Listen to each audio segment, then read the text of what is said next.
Qu'est-ce qui paraît délirant de faire aujourd'hui et qui pourrait être accepté demain? Airbnb n'a plus que comme défense que son branding. Accor est finalement, lui, protégé par ses assets. Sauf que dans un truc où tout le reste tombe en valeur, je pense que le prix de l'actif va augmenter. Si tu tapes comment être normal, ça décolle. Comment agir de manière normale, ça décolle. Et des marchés qui étaient complètement cachés deviennent complètement acceptables. En 2-3 ans, on est passé de c'est très très bizarre à aujourd'hui, t'as des influenceuses OnlyFans qui annoncent leurs chiffres comme si elles étaient des infopreneurs.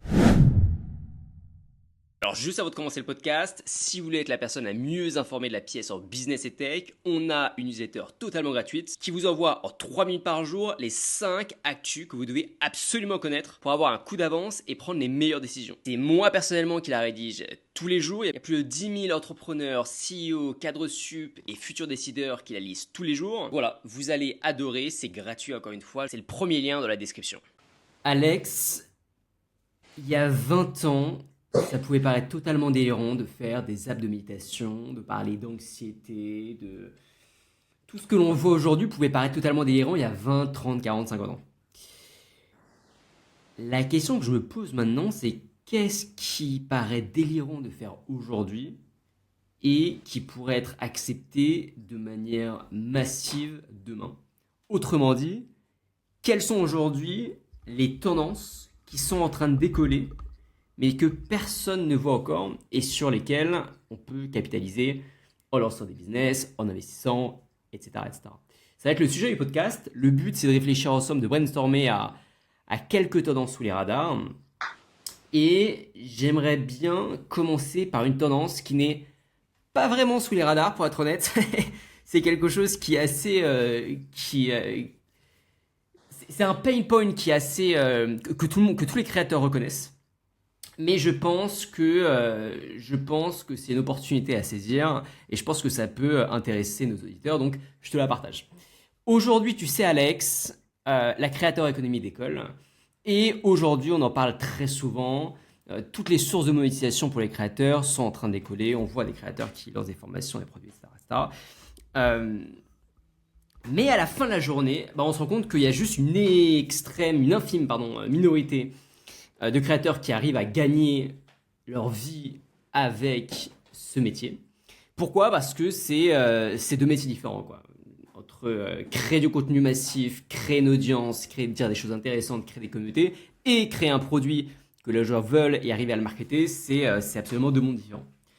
Donc ce qui s'est passé en termes de monétisation, c'est que, et aujourd'hui ce que l'on voit beaucoup, c'est de la sponsorisation pure. C'est-à-dire des marques qui vont dire, écoutez, voilà, moi j'ai un produit, toi tu as une audience, viens, on trouve un intérêt commun, financier, et je me sers de ton audience pour marketer ma chose. Ok. Je pense que ce que l'on va voir de plus en plus, ça va être des prises de participation de la part de plateformes tech, de la part de boîtes D2C, DTC, donc e-commerce et d'autres, avec des créateurs. Je suis tombé ce matin sur un post de Daniel Vassallo, le créateur de Smallbets, qui est en gros un infoproduit où tu payes, si je dis pas de bêtises, 100 à 300 euros à vie et tu as accès à un live par semaine où il invite les pontes des pontes pour une masterclass. En gros. Ok. Et il y a un an, ce mec avait vendu 10% de sa boîte pour 500 000 $ à Gumroad. Gumroad, qu'est-ce que c'est ? C'est, si je caricature, un processeur de paiement pour de l'infoproduit. Okay, et là, il a annoncé... Donc déjà, ce move était quand même hyper intéressant de la part de Gumroad, mais là, il a annoncé hier que Gumroad venait de racheter entièrement sa boîte pour 3 600 000 $, quelque chose comme ça. Donc, il a racheté les 90% restants. Et ça m'a fait penser à deux choses. Enfin, ce qu'il a dit dans son post qui était vachement intéressant, Daniel Vassallo, c'est les raisons pour lesquelles Gumroad faisait ce move. Et en fait, l'une des raisons, c'est qu'il flippe beaucoup de la montée de l'IA en disant que finalement, les processeurs de paiement, c'est une communauté et que eux, ce qu'ils essaieraient de chercher de plus en plus, ça va être de créer vraiment un écosystème communautaire autour de leurs produits. Et c'est ce qu'ils arrivent à avoir avec le produit Smallbets, dans lequel ils ont pris des parts et dans lequel il y a déjà une communauté avec plus de 6600 personnes. Et donc, ce que je pense, c'est que ce move va se multiplier. Alors, ça s'est déjà multiplié ces dernières années. On a vu des boîtes médias comme des boîtes tech, pardon, racheter des boîtes médias. Mais je pense que ça va se multiplier parce que aujourd'hui, il existe des plateformes de mise en relation sponsoring créateurs. Il existe aujourd'hui des plateformes achat-revente de boîtes tech. Par contre, il n'existe aucune plateforme de mise en relation, prise de part entre les personnes qui possèdent l'audience et les personnes qui possèdent le produit. Et Dieu sait à quel point il existe énormément de créateurs qui sont hyper talentueux, qui gagnent zéro thune. Dieu sait à quel point il existe des produits qui marchent hyper bien, qui sont géniaux, mais qui n'ont aucune visibilité. Et Dieu sait surtout à quel point ces deux mondes pourraient et seraient hyper contents de se rencontrer. Et pas se rencontrer avec un billet, se rencontrer avec une prise de participation cash. En mode, moi j'ai une boîte tech, je vais voir tous les créateurs de ma niche et je me dis, ok, cette personne elle m'intéresse, je lui envoie un message et je lui propose immédiatement un deal. Une marketplace dans ce sens.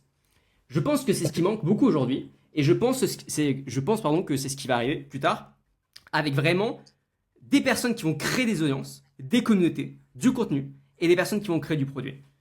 Et finalement, je conclurai par dire, finalement, je suis pas sûr que l'un va faire tout parce qu'on voit de plus en plus des marques qui essayent de créer une audience, de créer une communauté. Il y en a qui arrivent, mais ça reste hyper compliqué. Et c'est pour ça que certaines choisissent le rachat, justement, le rachat d'audience existante, le rachat de communauté existante, le rachat, etc. Et on voit quand même quelquefois des créateurs qui commencent à créer des écosystèmes, mais très souvent c'est parce qu'ils sont accompagnés, c'est parce qu'il y a des deals en fait qui se font de les coulisses au-dessus. C'est assez rarement le créateur lui-même qui se développe. Et donc, je pense avoir cette plateforme de manière publique, transparente. T'es un créateur, en fait, tu sais pas comment gagner des sous, bah tu vas juste en 2 clics trouver la marque, prendre des parts de la marque et faire en sorte que maintenant ce soit ton produit. Et inversement, je trouve ça très intéressant. Personnellement, en tant que créateur, ça m'intéresse. Personnellement, en tant qu'entrepreneur, ça m'intéresse. Qu'en penses-tu?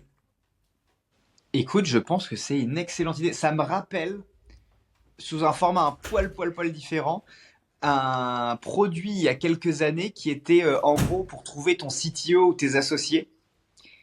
Et je sais plus comment c'était pricé exactement. J'ai pas envie de dire de conneries, mais en gros, le CTO, lui, il pouvait prendre des parts et je crois la plateforme au milieu prenait un fees, je sais plus si c'était de l'abonnement ou de mise en relation, mais un truc dans ce goût-là, tu vois.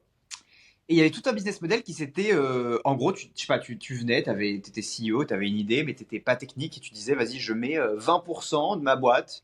Voilà l'idée, voilà le projet, voilà ce que je sais faire, voilà ma capacité à lever des fonds, voire j'ai déjà un MVP que j'ai codé, tu vois, en faisant, enfin du no-code ou je sais pas quoi, voilà le produit, voilà combien on génère.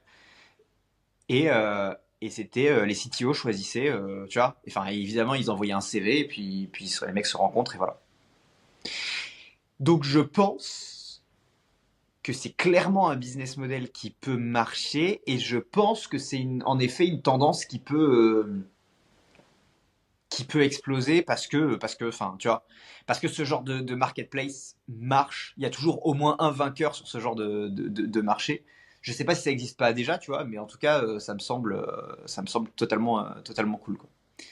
Je connais bien la plateforme dont tu mentionnes. Je crois que mon frère avait été, lui, il était tech CTO d'ailleurs, et il allait souvent sur cette plateforme et à chaque fois il se plaignait du fait que il recevait toujours des pitchs bidons de l'entrepreneur wannabe première année d'école de commerce qui leur disait en gros, tiens mec, j'ai une idée incroyable, dev là et promis t'inquiète, je te file 1% de la boîte. Mais, Ouais.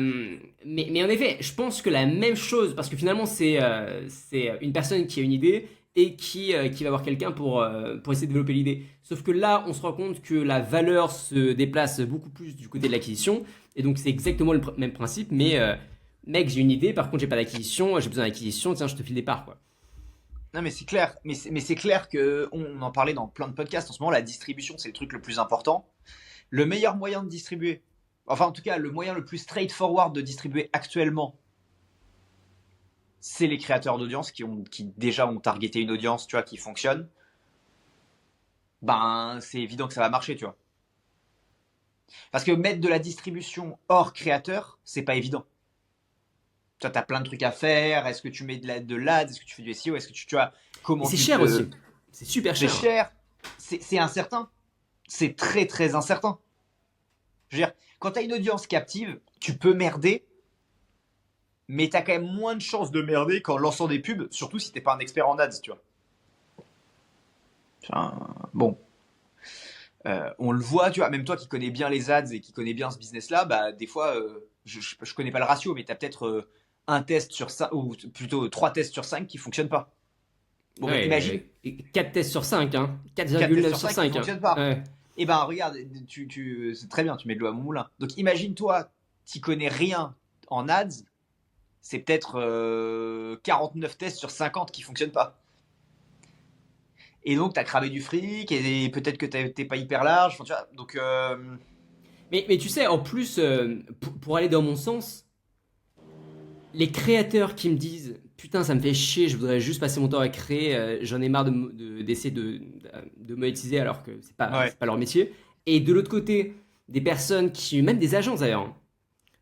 Des agences, des techs, on peut imaginer tout type de produits, mais là je pensais vraiment à des agences qui sont hyper bons dans l'exécution, mais qui ont trop la flemme de faire du contenu LinkedIn, qui ont trop la flemme d'envoyer des messages à répétition ou de faire de l'ads parce que c'est pas leur métier, ils n'y arrivent pas. ouais, En fait, c'est un modèle qui se met déjà en place, qui existe déjà, mais ouais. c'est en coulisses. C'est des DM, c'est de la négociation, etc. Donc exactement comme les deals d'hier, c'est-à-dire les achats-reventes, c'était via des banques, c'était en coulisses, c'était du bouche à oreille, c'était du réseau. Et bah après, il y a eu Acquired qui a été lancé, ou Dot Market en Europe, qui a été lancé. Et en fait, ils se sont mis au milieu et ils ont réussi à rafler la mise. D'ailleurs, Acquired, je crois qu'ils font beaucoup, beaucoup de sous, hein. Ouais, mais oui, oui, oui, mais c'est clair. C'est clair. Nous, en France, on a un équivalent là qui marche très bien aussi, hein. C'est Dot Market ou tu penses à autre chose? Non, je pensais à un autre truc. À une époque, ils me bombardaient de deals. Je crois que je me suis désabonné de leur newsletter parce qu'il y en avait tous les 3 fois par jour, tu vois. Euh, Merde, je me souviens plus. Bon, anyway, mais une boîte qui faisait ça et qui elle aussi cartonnait. Euh, ouais, écoute, non, non, je suis d'accord avec toi. Tendance qui n'est pas encore la grosse tendance du moment, mais qui est complètement dans l'air du temps. Et je pense que ça va se démocratiser le fait de pouvoir donner plus rapidement des parts. Alors d'un point de vue légal, papier, contrat, je sais pas trop à quel point Ouais, ça peut être casse-pied, hein. Mais, euh, mais s'il y a quelques clics, on peut dire ok, j'accepte de te filer 2, 3, 4, 10, 20, 30, 40% parce que je vais avoir cette acquisition-là. Une boîte qui arrive vraiment à fluidifier le process, à fluidifier la relation de confiance entre les deux. je Chapeau. suis d'accord avec toi. Tendance 2. Tendance 2, tendance 2. T'en as une deuxième ou j'y vais? Vas-y, vas-y. Écoute, je réfléchis parce que mon analyse du moment, c'était de dire j'ai du mal à voir des tendances cachées parce que j'ai l'impression que, tu vois, les tendances, elles explosent immédiatement. Je te donne un exemple d'une tendance qui pour moi a complètement explosé alors que elle aurait pu rester cachée longtemps. C'était que je trouve que dans les marchés pour adultes, OnlyFans, machin, tu as une espèce comment dire, d'équivalent de greenwashing, tu vois. C'est-à-dire que ça devient acceptable. Des marchés qui étaient complètement cachés deviennent complètement acceptables. Et je trouve qu'on a fait cette bascule en peut-être 2-3 ans, tu vois. En 2-3 ans, on est passé de c'est très très bizarre à aujourd'hui, tu as des influenceuses OnlyFans qui annoncent leurs chiffres comme si elles étaient des infopreneurs. C'est-à-dire que, en fait, ce qu'elles te racontent, c'est même plus consomme mon contenu. Le flex qu'elles ont, c'est de dire voilà mon business, comment mon business évolue, tu vois. Et Et même de raconter les détails de leurs produits, même pas de leur business, de leurs produits. On a reçu Manoa sur cette chaîne il y a un an, maintenant, c'est ça. Et sa plateforme cartonne, Reveal, allez voir. Mais il a lancé un média, YouTube, podcast, où il invite des femmes, des demoiselles qui viennent, qui utilisent son produit, mais il rentre dans un détail. Je sais même pas comment les plateformes comme YouTube peuvent accepter ça, pour être honnête, hein. et alors voilà, donc ma tendance, qui à mon avis est un peu émergente et se voit, mais va continuer, c'est une sorte de banalisation du marché pour adultes. Et quand tu vois, encore une fois, et tu l'as très bien dit, tu as donné un très bon exemple, Manoa, qui est un super entrepreneur, qui est hyper malin, mais qui pour moi fait du contenu, qui a il y a quelques années, ce contenu était ban. Pour moi, il était tout simplement ban de la plateforme pour des raisons de. À une époque, on bipait quand il y avait une insulte sur YouTube, ne serait-ce que tu vois, un gros mot, entre guillemets. Là, c'est ça du début à la fin. Et il y a zéro. Enfin, tu me dis si je me trompe, mais il y a. Peut-être qu'il y en a qui ont été ban, mais sinon, il y a zéro ban. Il y a zéro ban sur TikTok, il y a zéro ban Aujourd'hui, sur ouais. Insta. Et Et du je coup, pense que du coup, tu as une sorte de démocratisation de ce marché. Ça devient normal, entre guillemets. Et donc, je pense qu'il y a des business qui vont se développer là-dessus, des créateurs de contenu qui vont se développer là-dessus. Pourquoi pas des IA? Je crois qu'on en avait parlé, on avait fait un épisode là-dessus, mais des IA qui vont se développer là-dessus. Et tu c'est vas déjà le avoir toute cas, une sous-niche à fond, ouais. de business qui vont arrêter d'être des business shady, mais qui vont être des business avec des gens représentés qui disent bah voilà, ça, moi, c'est mon business. Et du coup, qui vont arriver avec beaucoup plus de force parce qu'ils vont pouvoir lever de l'argent de VC, ils vont pouvoir se financer sur des marchés classiques, ils vont pouvoir faire du personal branding pour faire de l'acquisition classique, peut-être pouvoir demain lancer des pubs, j'en sais rien. Là où avant les plateformes étaient complètement en mode c'est du bouche à oreille, c'est des trucs shady, voilà, le truc va devenir des business gérés totalement normalement. Et donc le niveau auxquels vont devoir monter les anciennes plateformes va être beaucoup plus élevé. Et donc, tu as des entrepreneurs du monde mainstream qui, en règle générale, ont plus de contraintes à l'entrée, vont venir dans ces marchés-là, et donc vont rendre le marché beaucoup plus concurrentiel. Il va y avoir, à mon avis, plein de places à prendre. Dans plein de sous-domaines, en fait. Dans plein de sous-domaines. Marketplace, médias, news, enfin, tu vois, tout, en fait. Ok, donc toi, ce que tu dis, c'est que. Parce que, en gros, aujourd'hui, il y a déjà une démocratisation massive. Mais ce que tu dis, c'est que demain, par exemple, on va avoir une newsletter sur les meilleures pratiques sexuelles à adopter tous les soirs, quoi, la routine. Potentiellement. Ok. En fait, ce que je dis, c'est que on n'est qu'au début de la démocratisation et que quelqu'un comme Manoa, on dit, c'est quoi la tendance qui commence à émerger? Bah, aujourd'hui, il y a pas que lui, mais il y a quasiment que Manoa tu vois, qui fait ce type de contenu vraiment sur YouTube en mode podcast long, tu vois. Enfin, en francophone, je crois, hein. Après, je regarde pas trop ce genre de contenu, mais voilà. Mais, mais, force est de constater que, voilà. En fait, je pense qu'on est déjà en plein dedans, mais t'as dit une chose hyper intéressante, c'est que alors, je connais pas du tout cette industrie pour être honnête, mais c'est clair qu'on voyait assez difficilement les banques et les fonds de VC investir ce genre de business. Et je te parle pas forcément même des plateformes, mais ne serait-ce que pour les influenceurs. Aujourd'hui, on voit des fonds qui investissent dans des influenceurs. Et donc, on peut imaginer que demain, cette industrie soit tellement démocratisée, tellement normalisée, qu'en fait, il y a des fonds qui se disent, mais non, je balance des millions sur des créateurs sur cette industrie pour se développer. Et de toute façon, c'est clair. Les fonds, si tu veux, ils cherchent en permanence les meilleurs rendements. Alors, ils ont des mandats, ils peuvent pas faire n'importe quoi, machin, mais ils cherchent en permanence les meilleurs rendements. Aujourd'hui, comment avoir un meilleur rendement? Pour 1 euro investi, combien on en sort? Tu vois, qu'un modèle OnlyFans.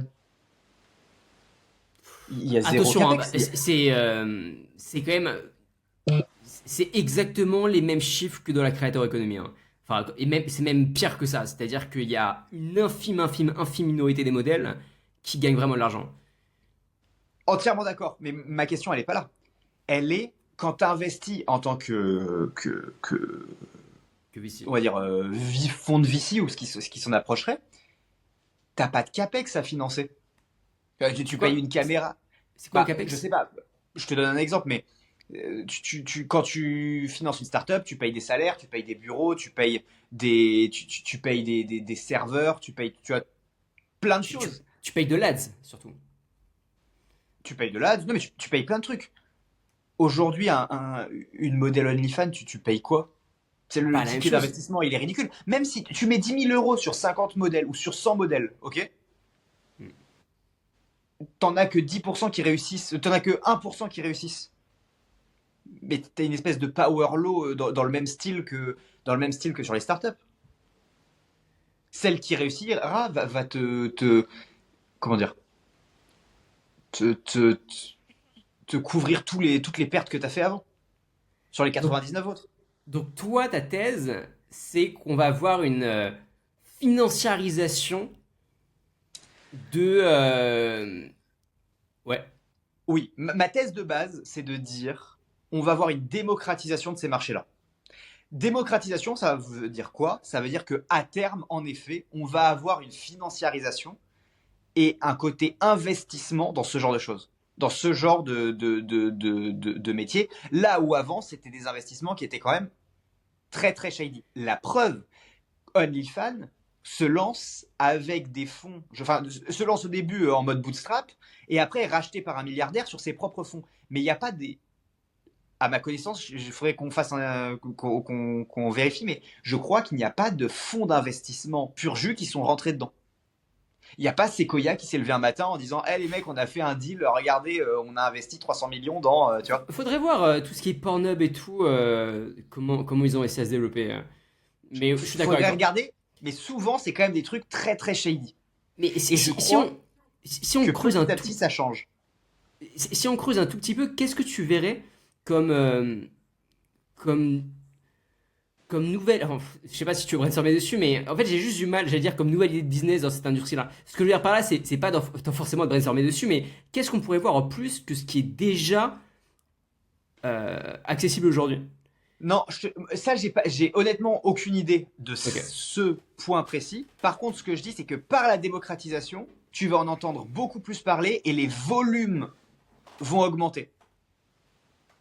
Tu vois ce que je veux dire Ce qui est déjà une trend sur des types de business va devenir une trend gigantesque. Et je pense que une des trends à l'intérieur, si tu veux que je t'en donne une, je pense que les histoires de AI boyfriend, AI girlfriend, machin, vont devenir mainstream. Ça Pourquoi? explose. Parce que on sait qu'aujourd'hui, tu as énormément de solitude et ainsi de suite. Et tu as, t'as plein de stats qui le prouvent. Et voilà. Et je pense que ça,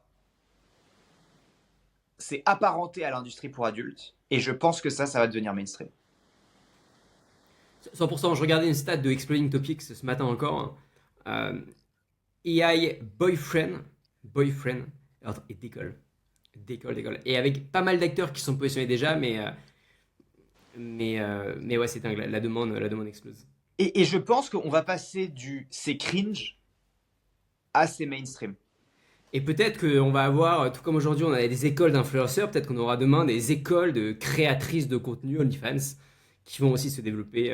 Demain, des formations en ligne pour femmes qui veulent se lancer là-dedans. Et à mon avis, ça existe déjà, d'ailleurs, formation en ligne pour femmes qui Mais, veulent se mais lancer là-dedans. et si tu veux, c'est ce qu'on disait quand on disait oui, mais avec l'IA tout tend à pousser les gens à devenir des créateurs. Aujourd'hui, ça fait partie d'un des pans de la création. On peut le vilipender si on a envie et dire que c'est mal et tout ça. Enfin, c'est un autre sujet, mais dans la réalistiquement parlant, c'est une réalité. Il faudrait regarder la part de marché sur. Tu sais, on parlait hier avec Emilio Abril de la part de marché enfin, le marché de la creator economy, à quel point ça grossissait. Je serais très curieux de décomposer ce camembert pour comprendre dans cette. Parce que Emilio nous le disait très bien que creator economy, ça veut tout et rien dire, hein, pour comprendre vraiment comment ça Ouais. se répartit en fonction des différentes niches. Ok, troisième tendance sous les radars. Alors, c'est encore une fois navré, c'est pas forcément sous les radars, par contre, c'est le véhicule qui peut-être, selon moi, peut-être que je me trompe, est sous les radars aujourd'hui et qui peut donner une idée de business hyper intéressante.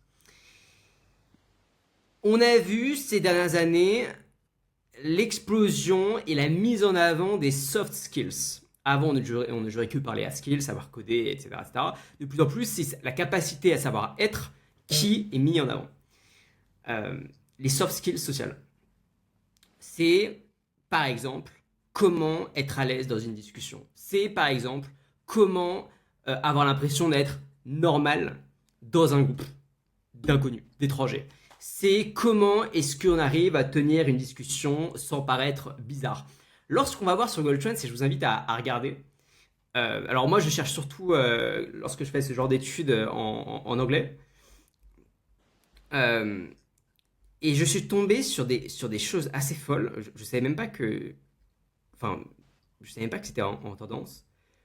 Si tu tapes How to be normal, How to be normal, hein, comment être normal, ça décolle. Sur Google Trends, je vous invite à regarder. Lorsque tu regardes How to act normal, comment agir de manière normale, ça décolle. Lorsque tu tapes Social Anxiety, ça décolle. Lorsque tu tapes Behavior Tracker, ça décolle, etc. etc. Stop Overthinking, ça décolle, etc., etc. Bref. Donc tout ça, c'est pas une tendance sous le radar. On sait bien que la thématique de la santé mentale, et ça rentre dedans, ça décolle depuis quelques années. Donc ça, vous le savez déjà. Par contre, les solutions apportées, jusqu'à présent, c'était plus ou moins la même chose. On avait de la formation, on avait du coaching, on avait des apps mobiles. Ce que je vois aussi un peu, c'est des compléments alimentaires, en gros, qui permettent de diminuer le stress, l'anxiété, etc., etc., etc. Imagine à l'ère des agents IA, tu as ton téléphone, tu as une application mobile, où en fait, à chaque fois que tu vas avoir une discussion avec quelqu'un, tu appuies sur ton bouton. Ok. L'application mobile enregistre, écoute la discussion. Une discussion qu'on peut avoir tous les deux. À la fin de la discussion, tu réappuies sur le bouton. Et là, l'application mobile te donne toutes les datas autour de cette discussion. Exemple, voilà quel a été le ton de ta voix. Voilà ce que tu as dégagé lorsque tu as parlé. Voilà quel a été le ton de ton interlocuteur. Qu'est-ce que cela révèle sur la perception qu'il a de toi? Voilà quels ont été les mots employés, le champ lexical employé. Voilà à quel point une notation, par exemple, sur ton interaction sociale avec l'individu. Voilà comment ci, voilà comment ça. Bref, une sorte de tracker individuel de comment tu agis en société et comment finalement tu arrives à améliorer tes soft skills dans les interactions sociales. Ça, mec, ça, à l'ère de l'IA, je pense que ça peut, à l'ère de l'IA, plus à l'ère où l'anxiété explose, où le stress explose, où le fait, où la solitude explose et donc du coup les interactions sociales diminuent énormément et du coup on a de plus en plus de mal lorsqu'on essaie de les recréer, d'agir de manière normale, etc. Ça, je suis sûr que ça peut décoller. Un coach de relation. En fait, venir Sous IA. mettre toute la data que hier on mettait dans notre Ouais. business, mais en fait d'un point de vue individuel, sur les interactions sociales. Avoir un tableau de bord, voilà comment on s'améliore, une courbe du charisme, j'ai la merde, tu vois, une courbe du charisme, Ouais. etc., etc., avec, pourquoi pas, type Duolingo, avec des petits jeux tous les jours. Ok, aujourd'hui tu vas parler à un inconnu, bam, on enregistre, ok, t'as été un peu meilleur qu'hier parce que ci, parce que ça. Quelque chose qui t'accompagne pour, avec comme promesse, devenir, améliorer ton intelligence sociale. Bah, ça, pour le coup, c'est un vrai train caché. Parce que pour moi, ça, c'est fait. Aujourd'hui, c'est pas dans la conversation, tu vois.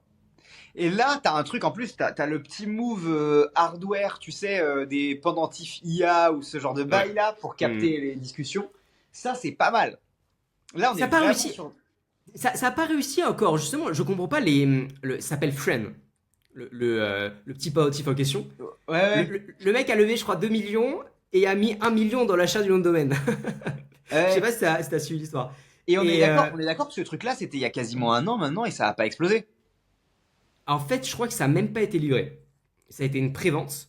Et normalement, il décale à chaque fois la sortie de la chose de manière officielle, les livraisons. Le fondateur s'appelle Avi quelque chose, AVI Ouais. quelque chose sur Twitter. Suivez-moi sur Twitter et lorsque vous allez taper Avi, normalement vous allez voir, je suis abonné à lui, bref. Et ça n'a pas encore été livré. Je sais qu'ils avaient réussi à en vendre beaucoup, mais tous les pins IA pour l'instant, j'ai rien vu de transcendant ou un product market fit où tout le monde en a du jour au lendemain, quoi. Bah, t'as Human là qui a été racheté pour un tiers de sa valeur ou un truc comme Ouais. ça par HP. Et en fait, c'était juste pour débaucher l'équipe de mecs qui bossaient sur l'IA, quoi. Enfin, le product est dead. T'avais un truc qui se collait à ton téléphone. Je crois que ça a pas vraiment explosé. C'est compliqué, hein. Le game hardware, là, il y a plein de mecs qui essayent des choses, mais ce qui est drôle, c'est que sur ça, on est vraiment sur un. C'est une petite parenthèse, mais on est vraiment sur un vrai mode, tu vois, un vrai mode, comment dire, startup à l'ancienne avec plein de choses, tu vois, qui marchent pas, qui partent un peu dans tous les sens, qui ont pas forcément. Et c'est de là que probablement sortira la vraie victoire, hein, de quelque part, d'un mec qui, au bout d'un moment, mais j'ai l'impression qu'on est un peu version pré-crise de 2001 de l'IA. Enfin, crise des dot-com, quoi. Intéressant Tu vois, ça. avec beaucoup de tests, beaucoup de trucs très valorisés, des rachats, mais dans des conditions. T'as vu la nouvelle boîte d'ailleurs de Ilia? Petite parenthèse, SSC quelque chose, la nouvelle boîte du l'un des cofondateurs de OpenAI. Oui, oui, super safe, super Ouais, safe, non, safe super intelligence ou je sais pas ouais, quoi. SSC, ouais. 32 milliards de valos sur un pitch, sur un site, avec un mémo. 2 Gros, milliards de levée. je vais être honnête avec toi, je sais pas comment c'est possible. Et je m'estime plutôt couillu sur les levées et les valos que j'ai réussi à obtenir sur différents trucs. Alors, c'est pas le même débat, mais ça, je sais pas comment ça marche. Je sais pas qui file le fric. Enfin, je sais, quand tu lis les articles en règle générale, on te dit, mais je sais pas comment t'as une telle confiance à un prix qui est presque, aujourd'hui, entre toi et moi, qui est presque irrécupérable. Enfin, avant de te ressortir, tu mets 2 milliards de cash, avant de, ne serait-ce que de. On rappelle que l'objectif des VC, surtout aux États-Unis, c'est de sortir avec un x10, hein, en gros, pour compenser les pertes. C'est-à-dire qu'il faut que tu. Ouais, c'est-à-dire qu'ils partent tous du principe que la boîte d'IA qui back sera le grand gagnant et aura la valeur d'un Google ou d'un je sais pas quoi. À la fois sur les montants investis, mais et à la fois sur les valos données, qui sont complètement délirantes. Mais alors, pour revenir sur on refocus et pour revenir sur le sujet de base, ta tendance, moi j'y crois complètement. Ça, j'y crois complètement. Il faudra régler ce problème technique qui est entre les deux de comment t'embarques une IA qui est tout le temps avec toi et qui du coup peut te juger Ça, précisément. ça, Mais c'est pas trop dur, je pense, pour le coup. Je pense que pas besoin d'avoir le hardware, tout ça, la majorité des personnes n'ont pas les skills, c'est peut-être un peu trop compliqué, un peu trop dangereux aussi, on sait jamais, l'idée peut foirer. Par contre, juste une application mobile où le mec doit appuyer sur un bouton pour déclencher l'enregistrement. En fait, c'est un peu ce qui existe déjà aujourd'hui dans les, dans les appels sur Zoom. Il y a une personne, il y a ton bot IA qui écoute toute la conversation, t'as un récap qui est fait juste après. Bah, ouais, c'est ouais, la même chose, mais façon application mobile où tu appuies sur un bouton et boum. ouais. Alors moi je le voyais, tu vois, branché 24h/24 en mode quand tu vas Ok. à la boulangerie, il se déclenche tout seul. C'est en termes de product, c'est un peu chelou quand tu vas à la boulangerie de sortir ton téléphone, d'appuyer sur un truc qui enregistre. Enfin, tu vois, là c'est un peu Ouais, mais dans ce cas-là, c'est pas trop compliqué non plus. Je pense que tu peux accepter que l'app écoute. Tu sais, il y a à chaque fois des autorisations sur les apps. Et tu peux dire, clairement. ok, j'accepte que l'app m'écoute de 6 heures. Bon, c'est un peu chelou quand même, mais. Ouais, ouais, je pense que t'as une petite, t'as un petit. Enfin, moi, je trouve qu'avec le pendentif, c'est bien parce que du coup, il est connecté qu'au pendentif, machin, tu vois. Enfin, je trouve que là, pour le coup, le hardware se plug vachement bien avec l'idée. Mais je suis d'accord avec toi, oui, ça peut se régler différemment et ça peut être deux boîtes, hein. Tu peux avoir une boîte qui fait un pendentif hardware qui gère ça, sur lequel il y a une espèce d'app store et des mecs qui développent l'app que tu as évoqué. 100%. Ok. Troisième tendance. Quatrième Quatrième. tendance. Quatrième, pardon. Quatrième tendance. J'y vais si tu veux. J'en Si tu Vas-y, veux. vas-y. À la fin, j'en ai une dernière, mais qui est pareil, qui est pas évidente. Mais vas-y, je Non, t'écoute. mais vas-y alors. Vas-y, donne ta tendance et je donne dans la mienne Ok. après. Je pense, paradoxalement, que une tendance, en gros, les gens qui vont gagner beaucoup d'argent dans les prochaines années avec la montée de l'IA, ne seront pas dans l'IA et seront dans des business qui mélangent, on va dire, proximité et ou détention d'actifs. Je te donne un exemple concret qu'on peut voir. Si tu veux, on l'a évoqué plusieurs fois, tu as une descente de la valeur travail. Enfin, comment dire, avec l'IA, la valeur travail diminue, tout simplement. C'est-à-dire que, je sais pas si tu as vu la stat qui est sortie ce matin, c'est Gary Tan, tu sais, le patron de vos patrons de Ouais, YC, Combinator.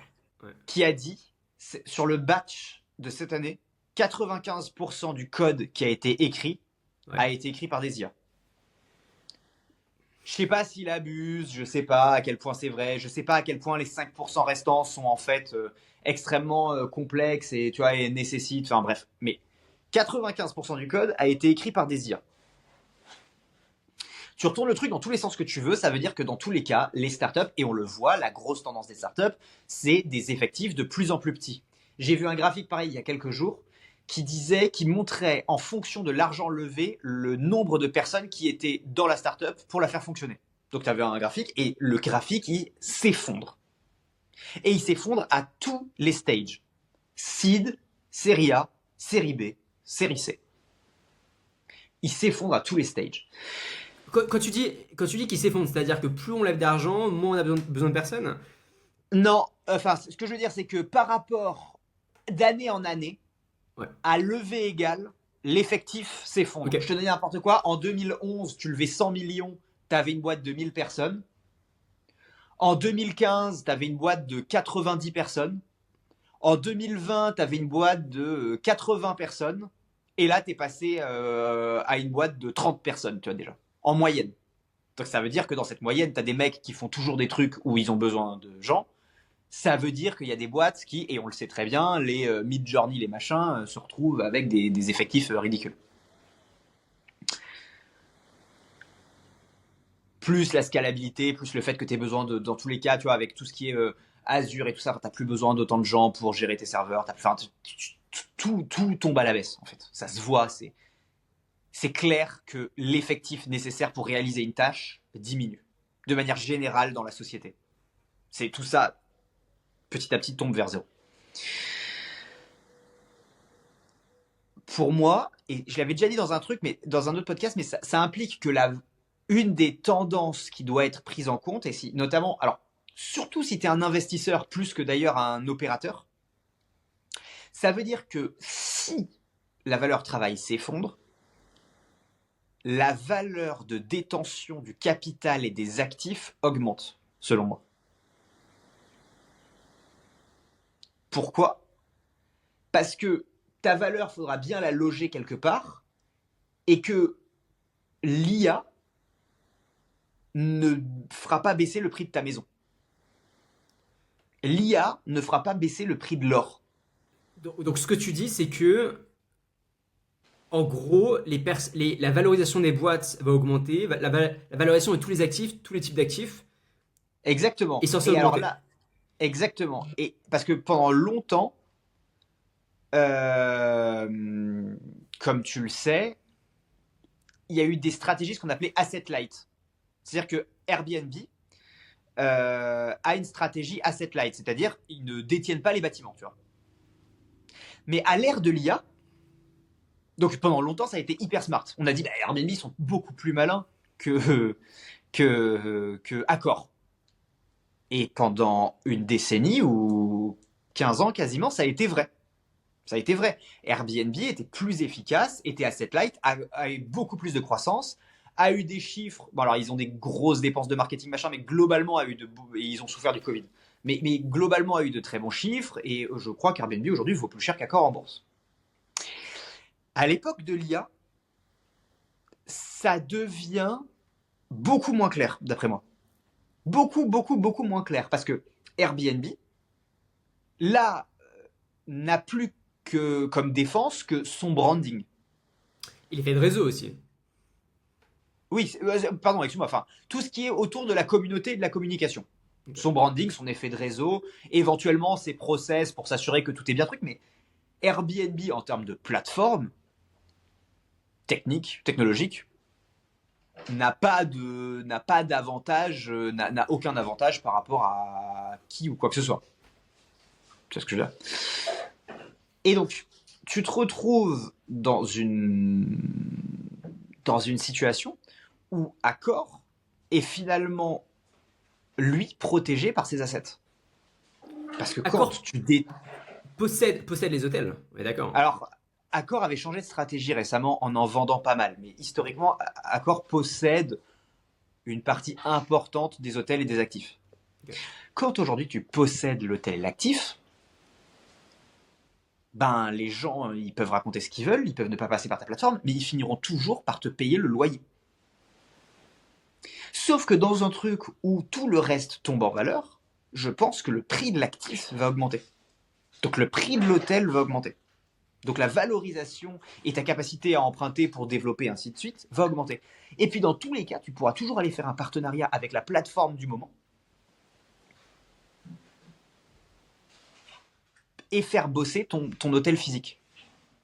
Idem, idem, si demain l'IA, tu vois, il y a des hôtels sous IA où tu n'as plus besoin du moindre salarié, très bien. Bah Accor changera de stratégie et prendra, tu vois, une prestation sur la boîte qui fait ça, mais elle détiendra l'actif. Et je pense que détenir les actifs en dur, et là je te parle d'hôtel parce que c'est un truc facilement identifiable, mais je pense que détenir, quand tu as une mine d'or, tu vois, t'exploites, tu creuses de l'or et tu le vends, bah tu détiens tu vois, tu détiens le dur. Et quand tu détiens le dur à l'ère de l'IA, je pense que le truc paradoxal, c'est que ça va augmenter en prix. Comme l'IP. Et donc, ce serait quoi le conseil que tu peux donner aux personnes qui nous écoutent par rapport Bah, à cette tendance sous les radars que tu vois? si je montais une boîte, enfin, ce qui est un peu le cas et ce qui est en partie notre stratégie, mais je ne suivrai plus le playbook. Si j'étais à la place d'un founder qui commence aujourd'hui, je ne suivrais plus les, les playbooks du milieu des années 2010 ou de la fin des années 2010. J'abandonnerais totalement ce playbook. Aujourd'hui, si tu dis comment tu montes une startup, le playbook il ressemble encore beaucoup à ce qu'il était à l'époque. On va te dire oui, tu vois, enfin, on va te donner les mêmes conseils de lean et tout ça, ce qui est vrai en partie, mais et je me dirais, je parie sur les actifs. Parce que tu ne sais pas jusqu'où ils peuvent monter dans un monde où tout le reste va proche de zéro. Et donc, si ça se trouve, ta scalabilité, tu la trouves dans un modèle de volume, parce que tes actifs valent très, très, très, très, très cher, et non plus dans un modèle tu vois, juste de pure activité. C'est différent si tu fais purement de l'IA et que tu viens disrupter ce truc-là, et auquel cas, bah, tu es au milieu de la mêlée et de la bataille. Mais monter aujourd'hui un modèle attaquable par l'IA et qui ne détient pas d'actifs, je pense que tu te retrouves au milieu et tu es dans la pire des situations. Genre, les wrappers IA. Alors ça, c'est encore différent, parce que pour le coup, tu fais de l'IA, c'est juste que tu as un truc qui est facilement duplicable. Non, moi, je te parle de... tu vois, il y a encore beaucoup de gens qui lancent des boîtes, des SaaS, tu vois, pour faire des trucs, pour faire n'importe quelle problématique. Ou des réseaux communautaires. L'autre jour, j'ai vu quoi? Un réseau communautaire, tu vois, sur le... Enfin, une espèce de marketplace de mise en relation pour l'économie circulaire. Pour moi, t'es copiable en 2 jours. Pour peu qu'il y ait un mec qui fasse il développe tout en IA, plus il utilise ce que tu as dit tout à l'heure, c'est-à-dire il prend 3 influenceurs qu'il associe à 10% chacun, et les mecs balancent, potentiellement, le lendemain matin, tu te retrouves avec un concurrent qui allait 10 fois plus vite que toi. Ok, Si hyper par contre intéressant. tu possèdes une plateforme de tri, j'en sais rien, tu vois, c'est un autre sujet, tu as un actif, et cet actif, il va monter en valeur.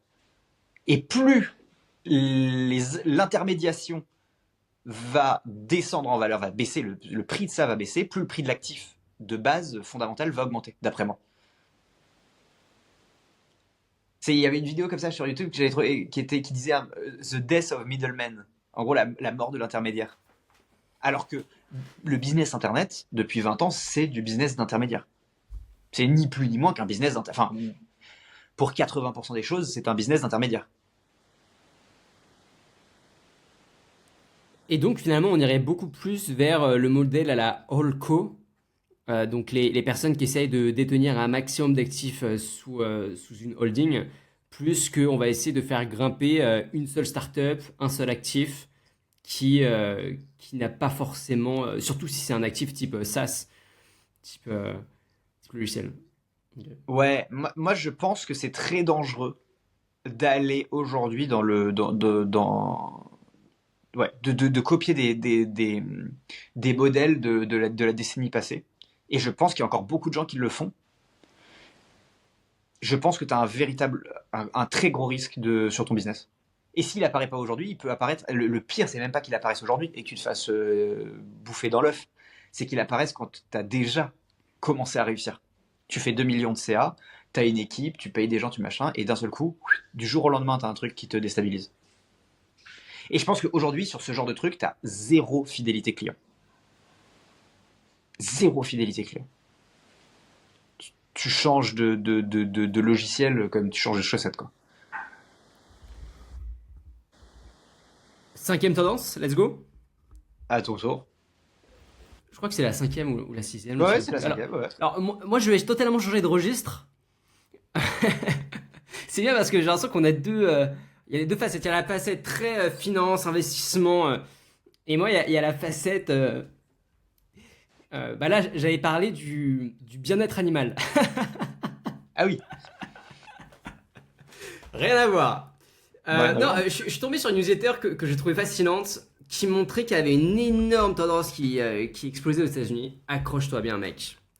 Sur le toilettage canin mobile. Qu'est-ce que c'est? En gros, c'est un peu l'ubérisation du toilettage canin. C'est un marché qui aujourd'hui est à 2 milliards de dollars, pas mal, et qui est attendu à 3 milliards en 2030. Donc croissance pas non plus délirante, mais un petit marché quand même intéressant à venir attaquer à partir du moment où tu veux t'introduire là-dedans. Et en fait, de manière générale, on voit de plus en plus de services qui hier étaient disponibles pour les humains être disponibles pour les animaux.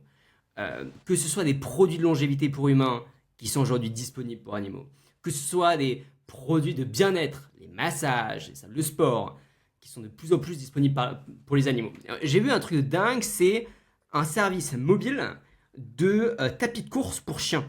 Mobile. C'est-à-dire qu'en fait, c'est les personnes qui arrivent dans une camionnette, et toi, tu vas accompagner ton chien et tu vas le mettre dans la camionnette, et le chien va marcher sur un tapis de course dans la camionnette. Je vais vous donner des noms, bougez pas, histoire que vous Mais attends. puissiez aller voir. Alors, je vais vous donner des noms. Il y a le premier qui s'appelle Run Buddy Mobile. Ils ont 850 000 abonnés sur TikTok. Ouais, d'ailleurs, que ce soit ça ou le service de toilettage canin mobile, c'est généralement des business qui explosent depuis TikTok. Donc, c'est des personnes qui vont faire des vidéos, ça va devenir viral, et puis après, ils arrivent à choper des clients comme ça. Donc voilà, Run Buddy Mobile, 850 000 abonnés TikTok. Vous allez voir le Run Dog, Run RUN plus loin DAWG. Donc eux, c'est un tapis de course non motorisé pour le coup. Et ils ont des sessions à 50-70 $ pour 30 minutes. Et en gros, le potentiel, c'est du 100 000 $ par an par van. Ce qui est totalement fou. Et donc ça, c'est une micro-niche du bien-être animal mobile. Mais à l'intérieur de ça, il y a beaucoup de choses. À l'intérieur de ça, du coup, je l'ai dit tout à l'heure, il y a le fameux toilettage canin. Je peux vous donner d'autres noms de suite. Ouais, mec. Et je crois on en avait déjà parlé aussi à une époque où on réfléchissait à des tendances, mais de quoi on parle là? Je suis désolé, mais j'ai un immense respect pour les entrepreneurs qui ont réussi à faire ça, mais tu te rends compte que c'est une tendance très très bizarre, parce qu'un chien, normalement, il marche dans ta maison, ou même, tu vois, même s'il fait le tour du canapé. Alors, pour l'histoire du sport dans un van, je suis d'accord avec toi, mais pour le côté toilettage canin mobile, Non, Je trouve ça hyper pratique, ça, pour le coup. Le côté toilettage, excuse-moi, le côté toilettage, c'est clairement pratique parce que du coup, t'as pas à te déplacer et tout ça, et t'as besoin de faire toiletter ton chien si tu le fais pas toi-même, j'ai pas de chien, donc je suppose que c'est le cas. Mais je me souviens quand j'étais gamin, des membres de la famille qui avaient des chiens, c'était extrêmement relou de les nettoyer, donc au bout d'un moment, tu les amènes chez le toiletteur parce que bon, ils savent faire. Donc clairement, ça, zéro débat. Le sport pour chien ou le massage pour chien, j'ai beaucoup plus de mal à comprendre, mec. Le massage, peut-être pas. Je vous invite à taper sur Google Trends Dog Anxiety. Enfin, dog, anxiété pour chien, quoi, si vous voulez. Ouais. Anxiété, chien, anxiété. Ça décolle. Et finalement, les personnes qui sont anxieuses, elles font de la méditation, elles se font un massage. Ça Oui, m'étonnerait oui. même pas d'ailleurs, j'ai pas vu ça par contre, hein, mais qu'on ait une application de méditation pour chien et pour chat. Et d'ailleurs, je dis des bêtises, je dis des bêtises, bien sûr que ça existe. Il y a une chaîne YouTube qui ensuite redirige vers un site web et c'était passé sur Starter Story de Pat Walls. Et les mecs, je crois, font 200-300 000 euros par mois, hein, de dollars par mois. 200-300 000 dollars par mois. Et en fait, en gros, c'est des musiques pour reposer son chien et son chat sur YouTube. Et puis après, si tu veux la musique complète sans pub, tu payes un petit abonnement. Sur un suspect. Donc bien sûr que ça existe. Et du coup, un truc très tourné méditation pour chien, pour apaiser le stress, l'anxiété. Mec, un sort de petit bambou, mais pour chien, pour animaux. Ah, mec, je suis sûr que ça pourrait décoller, ça. Et Ouais. On peut vous mélanger donnez... les idées aussi, on peut faire un OnlyFans pour chien, peut-être, tu vois. Il y a peut-être un truc Alors, à jouer ça, qui ça t'aide va à en être plus être là. complexe. Plus complexe pour le coup. OnlyFans pour chien. Ouais, non, ça, j'ai du mal à voir. mais les chiffres sont les suivants. En gros, il y aurait eu en 2021 9% des propriétaires de chiens qui utilisaient des services de toilettage mobile. 9%. Et aujourd'hui, la boîte, il y a même des boîtes qui commencent à fusionner là-dedans. Il y a Barkbus plus Groombuggy qui viennent de fusionner pour c'est vraiment une marque de toilettage mobile avec la plus forte croissance aux US. Mais sinon, ouais, la première marque qui cartonne pas mal, c'est aussi Pet Mobile, aussi AU2SIE, plus loin Pet, plus loin Mobile. Je crois qu'il doit être à 8 millions par an. Et, euh, et eux, ils font du toilettage mobile pour chiens. Donc de manière générale, je pense que bon, déjà tout ça, on voit pas. Je vois pas en France, ça pour l'instant. Je vois pas en France, je vois pas en Europe. Donc déjà, ça peut être une tendance sous les radars en Europe, en France, même si ça existe déjà ailleurs. Mais au-delà de ça, je suis super bullish sur tout ce qui aujourd'hui cartonne et explose pour les humains. Euh, une plateforme holistique de santé, une plateforme pour s'étirer, ce que vous voulez, truc qui génère déjà des centaines de millions de dollars par an. Mais pour animaux. Je Ça, suis mec, super bullish là-dessus. ouais. Je suis entièrement d'accord avec toi parce que le business des animaux de compagnie, c'est un truc qui cartonne. Nous, à Bordeaux, à côté de Bordeaux, là, on a une boîte qui fait tu vois, des croquettes vétérinaires et tout. Les mecs font 1 milliard d'euros de chiffre d'affaires, tu vois. Enfin, Stylé. ils font pas que des croquettes, ils font plein de trucs. C'est un vieux groupe, mais c'est un business monstrueux. Il y a des mecs qui rachètent actuellement des fonds on va dire des fonds de private equity qui rachètent que des cabinets de veto Ok. et qui en font un groupe. Et je crois les mecs, pareil, annoncent des chiffres, mais t'as peur. T'as peur à coût de centaines, 500, 600, 700 millions, je sais plus, un truc comme ça. Ça, pour le coup, c'est en France. Ou peut-être en Europe, mais en tout cas, ils sont actifs en France. Et en fait, le marché des animaux de compagnie se développe de fou. Et il y a de plus en plus de gens, je sais pas si t'as vu, il y a un article qui avait fait scandale là il y a quelques semaines, genre les Français n'ont plus d'enfants mais ils ont des chiens ou un truc où ils ont des chats, je sais plus comment c'était dit, mais et en fait, c'est clair que t'as une tendance mais gigantesque, gigantesque de ouais de, de produits et de services pour animaux de compagnie. C'est clair. Et je pense qu'en plus, paradoxalement, t'as pas forcément encore, c'est pour ça que c'est sous les radars, une énorme concurrence. En France, j'entends.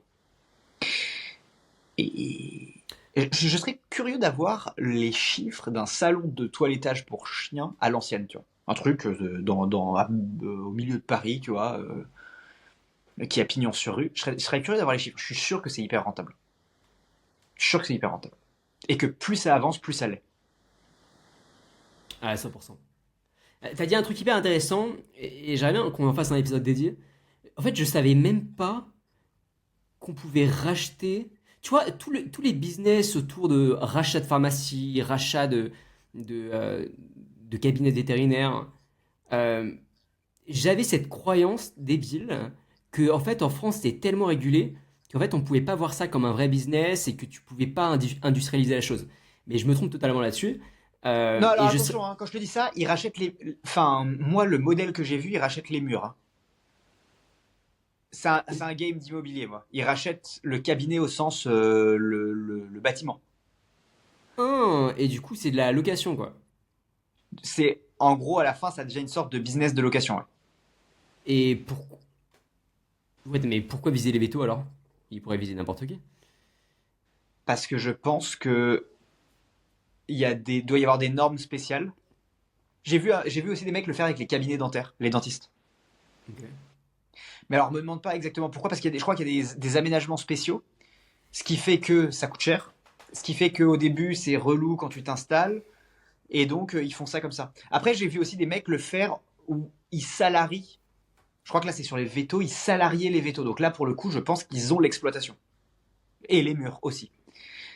Faudrait réétudier vraiment les modèles, mais il y a plein de choses comme ça. Pareil, j'ai appris récemment que maintenant les notaires pouvaient se. Attends, c'est les notaires?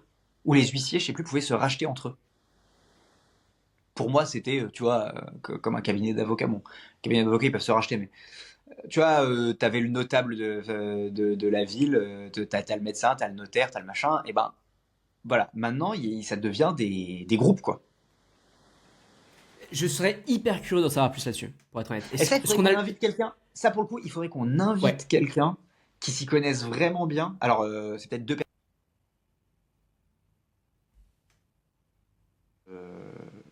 L'un sur le, pardon, ça a coupé 2 secondes, mais l'un sur le médical, l'autre sur le notaire et tout ça. Mais je sais que c'est des bises qui se développent et que c'est des niches qui se développent. Tu penses que tu pourras faire venir les personnes dont tu as parlé ou pas? Alors le notaire, oui. Oui, on peut accueillir un notaire, ça je pense pouvoir faire le truc. En tout cas, je peux poser la question. L'histoire, l'autre, elle m'a été racontée par quelqu'un qui avait passé un entretien là-bas. Donc moi, je Ok. connais pas le chef d'entreprise, je connaissais le candidat qui finalement est parti ailleurs. Ok. Ok, ok. Ok. Ok. Bah écoutez, dites-nous la tendance que vous avez préférée, dites-nous si ça vous inspire, donnez-nous d'autres idées de business sur ces tendances-là, ça nous intéresse aussi. Merci pour votre écoute, commentez, ça nous aide beaucoup, abonnez-vous, partagez le podcast, et puis à la semaine prochaine.